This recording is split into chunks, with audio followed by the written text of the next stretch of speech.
I am looking for sponsors for the show. So if you are a business and you like what I'm doing and you want to get your name out there on one of my ads in a sponsorship slot, reach out, nhbusinessshow@gmail.com, and we will talk about if you fit into our model, and we'll go from there. Hello, everyone, and welcome back to the New Hampshire Business Show. My name is Chris Pastrana, and today I'm here with Jim Franklin of James E. Franklin, LLC. How's it going? Fine, thank you. Good morning. Good morning. So let's get a little bit of history on you, like how long you've been, surveying, what do you do, all that stuff. I date myself on this, but I started in 1964. Yeah. A friend in high school said, I know someone who's looking for some part-time help weekends. Mm-hmm. So I went down, I applied. I don't think either one of us were expected very much of each other. I was just looking for a job, and he was, another high school student. Yeah. And that was 1964. Yeah. And I was very fortunate. After that, I went 3 years in the Army, got out, and went right back to surveying. Yeah. So that's a long time. Yeah. Yeah. So you've been surveying, we said 1964? Yes. And then, 3 years Army, and then the rest of it. So it's a good time. It was, yes, yeah. Raise a family is enough. Yeah. Cool. So let's talk a little bit about your business. So you're a surveyor.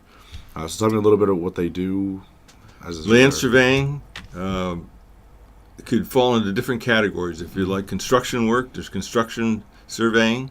There's if you want to work in the pipeline industry, you can pipeline surveyors.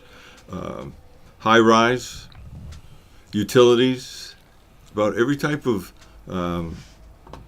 positioning of improvements needs a surveyor of some type. I prefer to work in boundaries, land boundaries, but I have worked construction, and it's an enjoyable profession for me. Yeah. So you do land boundaries, you said? Land boundaries, yeah, that's what I prefer to do. Subdivisions, site plans, shoreland permits, anything that has something to do with the land. Yeah. Yeah. I do very little engineering layout type work. You see the construction going on in Bedford here. Yeah. I prefer not to do that type of work. I did it for a while, but I prefer not to. Why, just a lot more to it, or just... I just don't find it as enjoyable. All right. Boundary surveys, we're usually in the woods. Mm-hmm. Sometimes we survey house lots within existing subdivisions, and that's all fine. Yeah. That's pretty cool.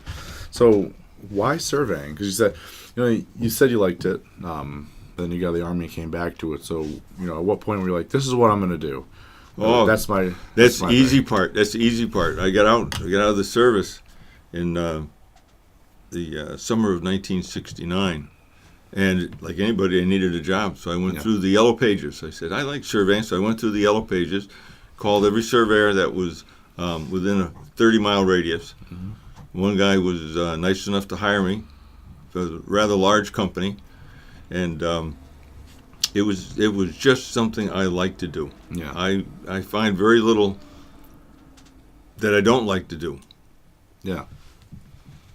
That's where I started. Cool. Yeah. So, at what point did you decide to go from just working with someone else to starting your own business? Excuse me. It was I had a number of jobs. Mm-hmm. A number of jobs. I would venture to say probably 15 jobs over a course of 20 years. Yeah. And sometimes I didn't get along with the boss very well. I have one that I often talk about, not by name, but just by situation. He'd ask me what time it is, and I'd ask him what time zone. Mm-hmm. So, I was just a jerk at times. And one day he said, that's enough of that. So I went out on my own. Yeah. Yeah, that was 1993. Okay. Yeah. A little closer. Yeah. So what was that like, working for someone else for so long and then stepping out on your own? I mean, you had pretty good experience at that point, but was it pretty easy to step out and do your own thing from then? It's just a matter of determination. Yeah. I borrowed some money, bought some equipment, and then started reading newspapers, listening to ads, anything I could think of that would provide me someone's name and telephone number that I could contact and ask them, do you need a land surveyor? Mm-hmm. And it's just one job after another. Yeah. You know, it's I haven't done any advertising until recently. I have a web page, and I have a Facebook page. Mm-hmm. But other than that, just really no advertising. It's word of mouth. Yeah. And that must be going pretty well then. I mean, you seem to be doing well, I assume. So. Well, it depends. Yeah, there are many surveyors like myself who are sole proprietors, and there are some that are have many employees, and it just depends. If you'd like to concentrate on the work aspects, the profession, or you'd like to concentrate on the business aspect of making money. Yeah. And so they range in size. Companies range in size. Yeah. That's pretty cool. I like that. I like when people start their own businesses 'cause it's like a whole nother world of, oh, you're not just doing the job. Then you're like, oh, you got to find the jobs too. And just, it's pretty interesting. It is. Yeah. Yeah, it can be. It can be. I used to read the Sunday papers and the classified sections. And there would be people there that had land for sale. Mm-hmm. So I would call them or write to them and say, I'm a surveyor, and if you need someone, please contact me. I did a timber trespass. It's when someone cuts trees down that are not their own property. Yeah. And the realtor contacted me and says, I think we have a situation where someone cuts down some trees on property that didn't belong to them. So we went out and we surveyed the boundary, and then we surveyed the location of each tree and made a map and gave it to our client. Yeah. So that was one of the earlier jobs that I did on my own. Yeah. I like that because land disputes are pretty common. Oh, very common. Yeah. So that must, not lucrative so much as like a service people don't realize they could actually use until like they're way in the middle of a dispute. Oh, that's usually the case. That's usually the case. Yeah. And it's it can be anything. Any type of boundary dispute, property line dispute, driveways, being over on someone else's property. Very seldom do we have I found that buildings are on the wrong property, but it does happen on occasion. Really? Yeah. Yep. There's I would suspect that if you search on Google for land boundary disputes involving buildings, you'd find quite a few of them. And it's usually because someone thinks they know where their boundaries are. Yeah. Rather than hire a surveyor, they say, "Well, I don't need a stinking surveyor. I can do this on my own." Yeah. And they stake the location of a proposed building. They start building it, and then someone comes out of the woodwork and says, "I think your building is on my property," and that's where the problems start. Yeah. That's crazy. Like, I can only imagine how fun that would be. It's like, oh, you didn't cut down one of my trees. It's like, no, you built a house on my property. Yeah, no, it's not fun at all. Yeah. It is not fun. And usually the neighbors, very often it's single family neighborhoods. Yeah. Where people are neighbors and all of a sudden something happens and it sets off a firestorm. And I always tell my client, I said, just don't argue. Don't argue. Don't go out there and stomp and throw things, make comments. Just sit back and wait for the results to come in. Yeah. And then if it's necessary, you can go hire an attorney. Yeah. Yeah. I like it.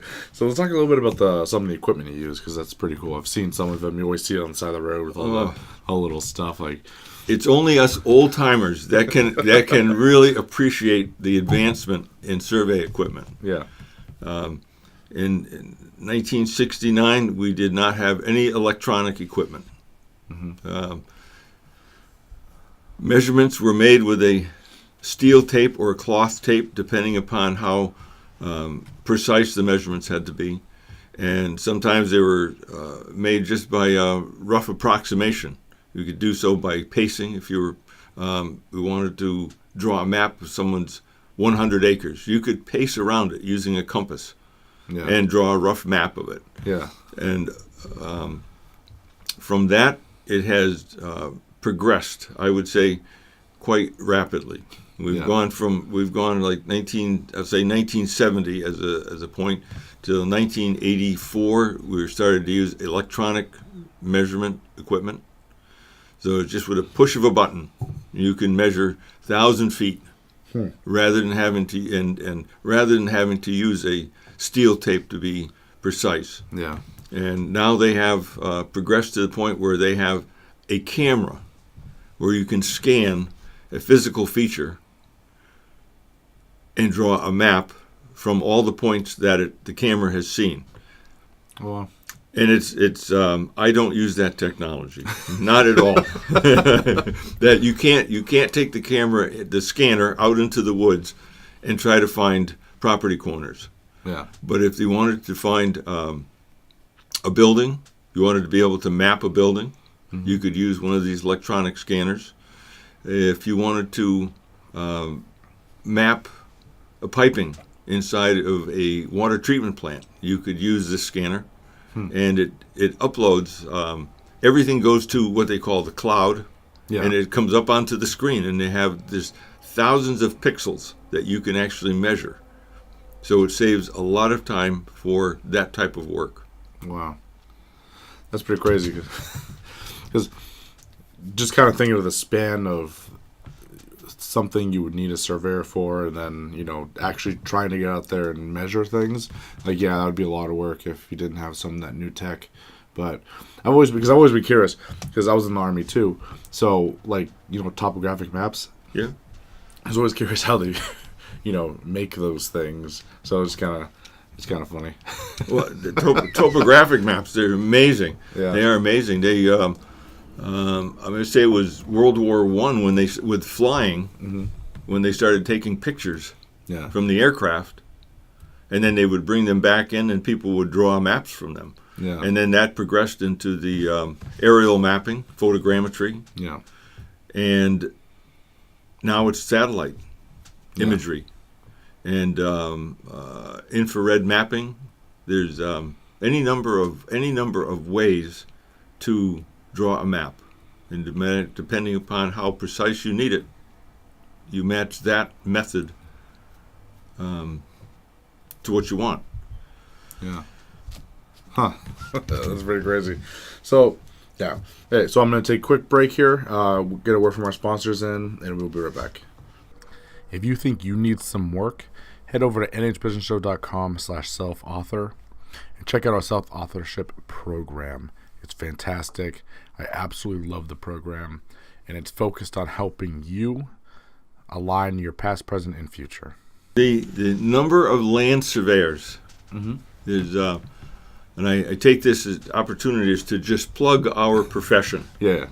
And in New Hampshire, there are 365 licensed land surveyors. And if you want to do anything with a boundary, you have to have a licensed land surveyor. Yeah. If you're a construction company and you want to lay out storm drains, sewers, electricity, manholes, telephone, anything of that sort, you do not have to be a licensed land surveyor.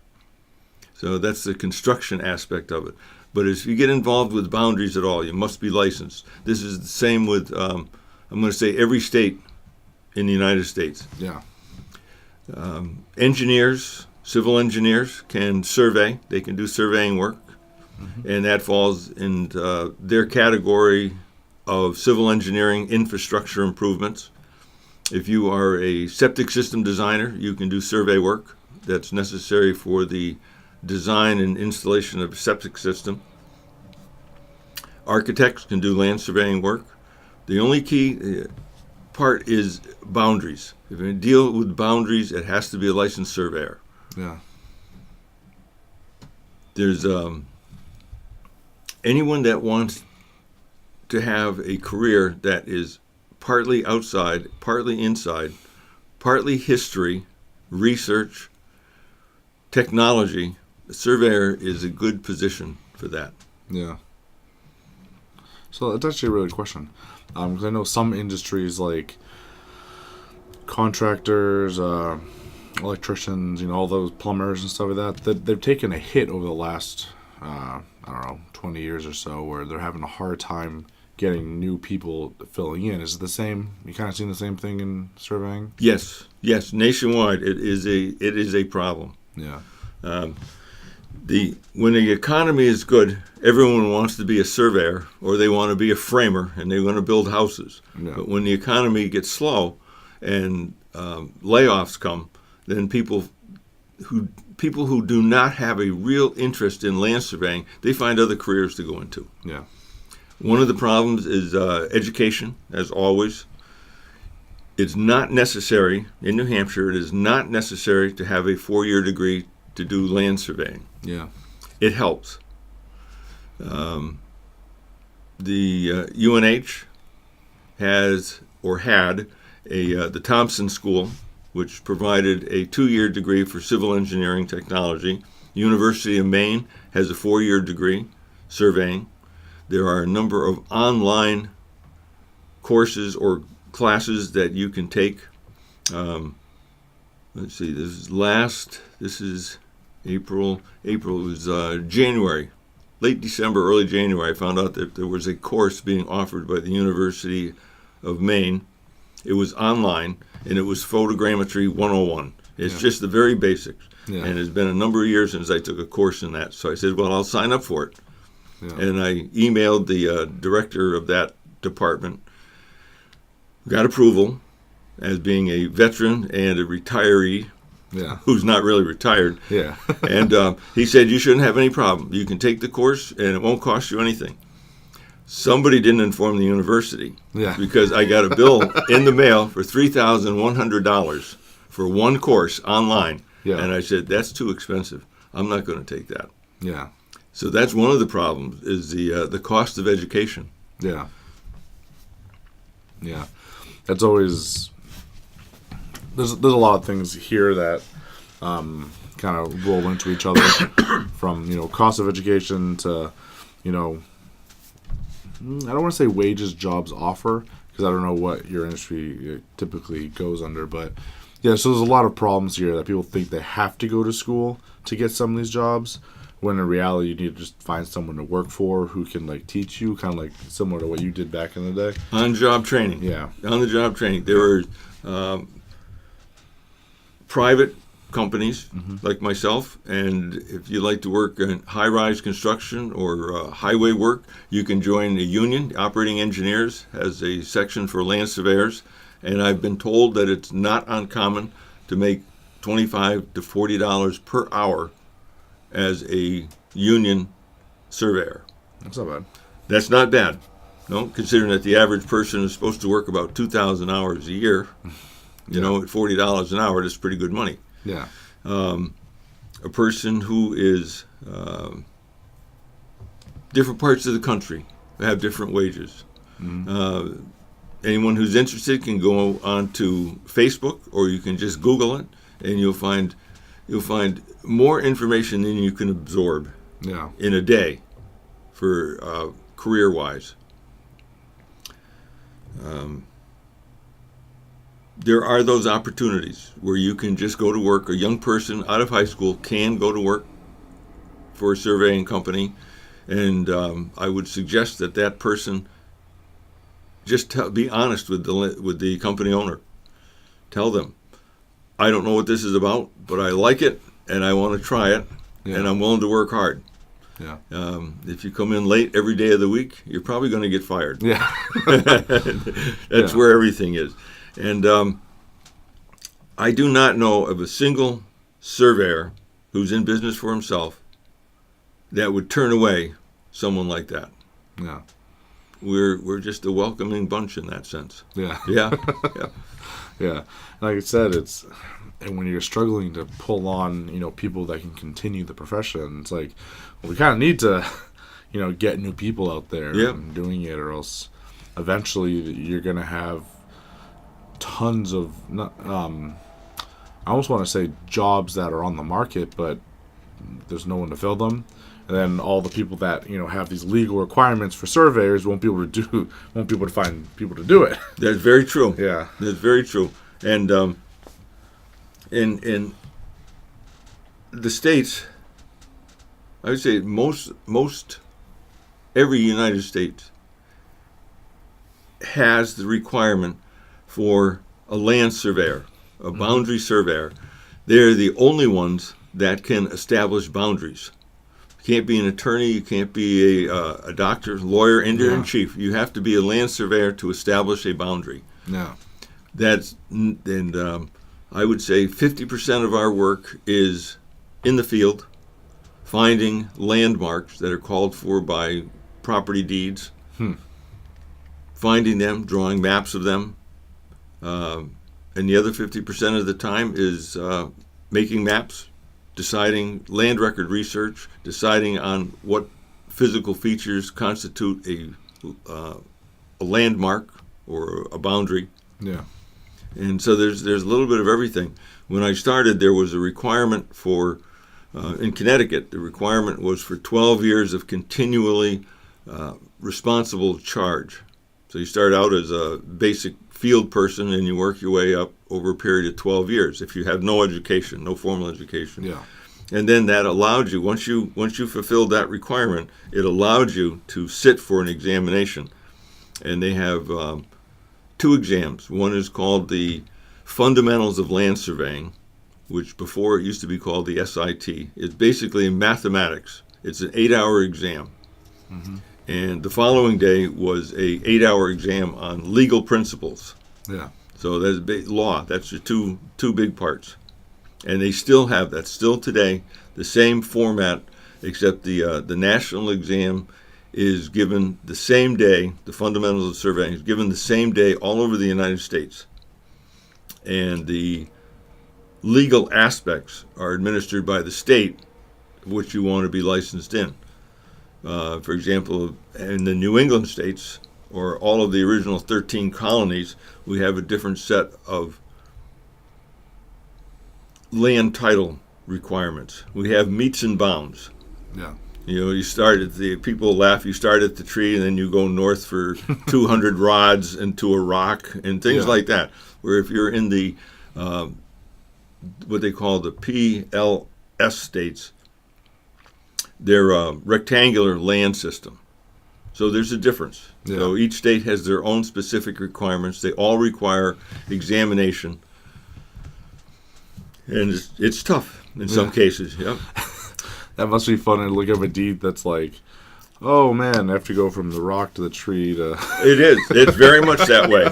It's Yeah. very much that way. Yeah. Yeah, huh? That's pretty cool. So, people that want to reach out and get a hold of you, learn more, maybe find out more about the industry, how do they do so? They can contact myself. I have a website. They can contact the New Hampshire Land Surveyors Association, and that's a good place to start to get a good basic understanding of what's happening. The Land Surveyors Association has sponsors. They have scholarships for people who are interested in surveying. Or you can just go knock on the door of some surveyor and say, tell me about your business. And it's, although I would say most people associate land surveying with rugged men, that's not the case. There have been women in land surveying for years, for actually generations in some instances. New Hampshire has a number of women who have become licensed. They started out at the very beginning, early part of surveying, and they've worked their way up, sat for the examination, passed, and are every bit as good, if not better in some cases, than old-timers like me. They're in tune with technology. Yeah. And just the very nature, I think they are better suited for resolving boundary disputes. They're more patient than most of us guys. Yeah. Okay, awesome. So thank you so much for joining me today. This was a lot of fun, and I didn't know a whole lot about this industry, so it's kind of nice to learn some new stuff. Well, you're very welcome. I wish it could be longer. Yeah. Yeah. thank you guys so much for watching. I'll roll out with the last word from our sponsors, and everyone be good. If you're a long-standing fan of the New Hampshire Business Show, you know that I love books. So if you have any that you would like to donate to the show to improve my library, head over to nhbusinessshow@gmail.com and help support us today.